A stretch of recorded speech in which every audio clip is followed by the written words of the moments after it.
¿Qué está sucediendo con el fútbol peruano, con este deporte que mueve pasiones de todos? Bueno, para hablar de ello estamos con José Aguilar, él es especialista en gestión del deporte, y también se encuentra con nosotros el congresista Renzo Reyardo.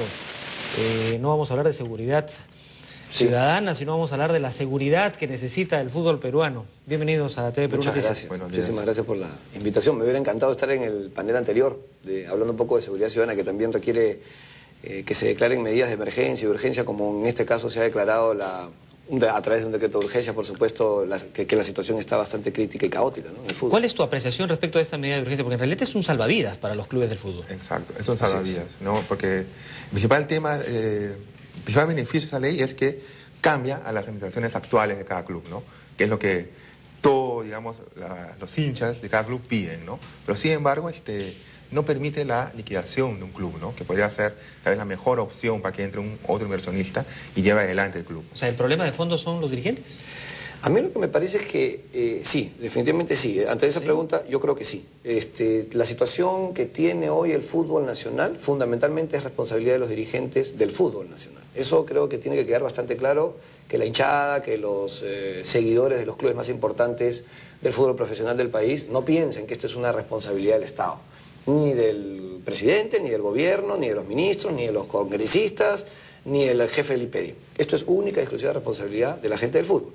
La gente del fútbol siempre ha dicho que los problemas del fútbol los soluciona la gente del fútbol. Han sido incapaces de solucionar los problemas y ha tenido que darse un decreto de urgencia como el que se ha dado recientemente, el 010-2012, para que a través de administradores temporales se pueda dejar de lado a toda esta dirigencia que la verdad no ha tenido la capacidad de sacar adelante a sus instituciones. Nosotros presentamos una ley, fue un proyecto de ley que después se convirtió en ley para convertir a sociedades anónimas a los equipos de fútbol profesional. Eso ha sido en el 2010, pero hasta la fecha lamentablemente no ha habido ni ninguno. un solo equipo se acogió, y esto es porque, claro, le dimos la posibilidad a los clubes que se acojan y no quisieron acogerse. Entonces ha tenido que darse un decreto de urgencia para tener, de alguna manera, que haber un control gubernamental, un control del Estado, un control de las autoridades, y que de una vez por todas cambiemos el sistema, ¿no? Ahora, aquí, a mi entender, hay que gestionar un club, ¿de acuerdo? Este club tiene que ser sostenible económicamente, tiene que cumplir con sus obligaciones, tiene que pagar sus impuestos, pagar a la SUNAT, pagar a sus trabajadores sus derechos sociales, y eso no se ha venido dando. En consecuencia, está en una situación crítica. El Estado interviene y les dice, ok, les doy un salvavidas para que ustedes se acojan y encuentren una manera de reestructurar su organización, dejando de lado a los dirigentes actuales y poniendo a una comisión temporal que se encargue de ello. ¿Quiénes van a conformar esta comisión temporal? Y acelerando los plazos, si me permites, ¿no? Para completar tu comentario. Acelerando los plazos, lo cual también está bien. Es un sistema mucho más ágil y más rápido, ¿no? Porque el régimen general contemplaba hasta 8 meses, ¿no? Y acá es mucho más rápido, ¿no? Según la normativa general también, por la que está regida esa normativa, la administración temporal es elegida de una terna entre un registro de empresas que son especialistas en reestructurar y liquidar, ¿no? Pero según ya algunos especialistas de ese registro, la mayoría son empresas especialistas en liquidar clubes, no son especialistas en reestructurar. Entonces el problema vendrá después. ¿Qué pasa cuando nombren al administrador temporal y la Junta de Acreedores dirá, el señor no tiene experiencia en reestructurar nada? ¿Qué pasará ahí, no? La Junta de Acreedores podrá nombrar otro. Y yo creo que la falencia de esta norma, y eso coincido plenamente, es que no contempla la liquidación. Porque vamos a pensar que llegan la Junta de Acreedores, el administrador temporal, hacen sus planes de reestructuración y de pronto se dan cuenta con que la situación es caótica, crítica, hay una quiebra de la institución. Entonces, el otro procedimiento era la liquidación. Y tal vez podrían haber salido de la crisis justamente liquidando la institución. Ojalá que no, porque pero todo siguiendo el mundo un poco la quiere lógica que los que clubes ustedes se me mantengan. comentan, ¿no? Si es que el problema son los dirigentes y no el fútbol, significa que el fútbol es sostenible, si se administra bien. Y creo que tenemos algunos ejemplos, algunos clubes que son sociedades anónimas. El fútbol es sostenible, pero no están conocemos funcionando lo que está pasando adentro de los clubes. No sabemos realmente cuál es la situación real, económicamente hablando, de estas instituciones. De repente encontramos sapos y culebras y esto es insolucionable. Ese es el gran problema. Entonces, sí creo yo que se ha debido de contemplar dentro del decreto de urgencia la posibilidad de la liquidación. Que no sea el camino que todos queremos. Queremos la reestructuración sin ninguna duda, pero la liquidación era una opción importante, porque no se sabe qué pasa si no se llega a reestructurar. Exacto, porque incluso en esa isla que uno encuentra en Indecopi, de la mayor parte de empresas que entran en ese procedimiento general, en el 98% de los casos las empresas son liquidadas. Pero liquidadas no significa que se acabó el club o la empresa, significa que se venden los activos. Entonces, algunos activos del club son, por ejemplo, sus estadios, sus instalaciones, infraestructura, logo, marca, y eso vale. Entonces, incluso el proceso de liquidación permite que pueda venir una tercera persona y comprar el logo y la marca y pueda reflotar. Y obviamente si lo compras porque tienen pretensiones de invertir exactamente en el equipo, en fin, en la institución. Entonces, si nosotros hacemos una línea que divida la realidad del fútbol, estos problemas en los que estamos atravesando, y lo que realmente es el fútbol y lo que podría en realidad representar para el desarrollo del país, eso no está en riesgo. Eso no está en riesgo. Porque puede venir, si se liquida, una entidad extranjera o un empresario peruano que quiera apostar por ello y no va a tener ningún problema. Entonces, ¿cuál es el problema de fondo? Yo quería, antes de ir al tema de fondo, a mí, reitero, el problema de fondo, uno de los grandes problemas es el manejo que tienen actualmente los clubes. A mí me parece que el problema de fondo es que se conviertan en sociedades anónimas. A eso tenemos que llegar. Sí, porque esto simplemente es un salvataje, pero seguimos bajo el mismo marco jurídico, bajo el mismo marco societario, que es asociaciones, que son en este momento asociaciones civiles, los clubes más importantes del país, y eso no permite que haya formalización en el fútbol.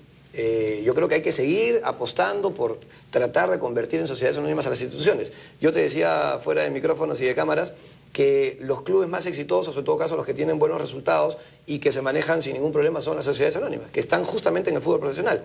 Los que no son las asociaciones civiles, las que están llenas de deudas, las que no tienen responsabilidad de sus propios dirigentes. Pero lo que iba es en cuanto a lo de las empresas.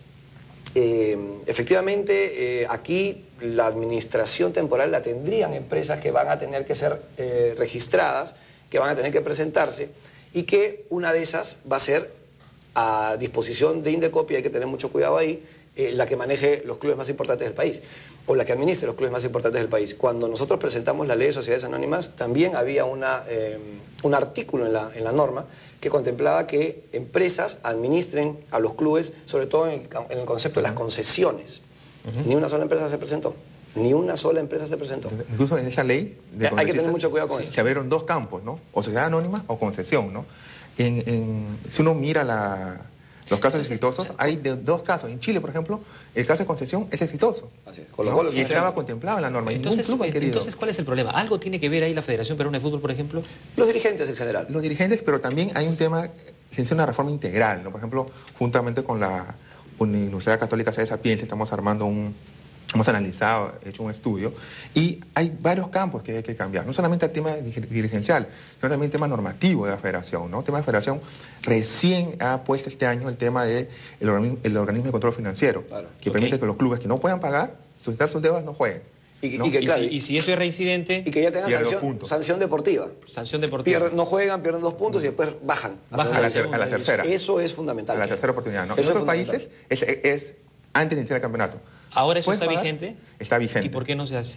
Porque la asociación ahora está poniendo trabas. Por ejemplo, en el caso de la U, que jugó la semana pasada, pudieron jugar sus refuerzos porque presentaron un aval. Porque hay temor, que aprobó la federación. Porque los dirigentes tienen mucho temor. Exacto. Y no tienen responsabilidad. Esa es la pura verdad. No quieren aplicarlo. ¿Pero a quién le tiene temor? ¿A la federación? A la hinchada, a los clubes, a sancionar a un club, ¿no? Tienen miedo. Pongámonos que la gente de la federación o la gente de la asociación, que también hablamos que a mi modo de ver debería haber una sola institución y no dos, sancione al Club Alianza Lima. Le quite los puntos y después lo baje a la segunda división. Imaginémonos ese escenario. ¿Qué pasa con esa persona o con ese grupo dirigencial que tuvieron la decencia y que se pusieron los pantalones y que cumplieron con lo que está establecido en las bases? ¿Qué pasa con esa persona? Pero es la realidad, ¿no? Es la realidad, por supuesto. Es la realidad. O sea, si hay una norma...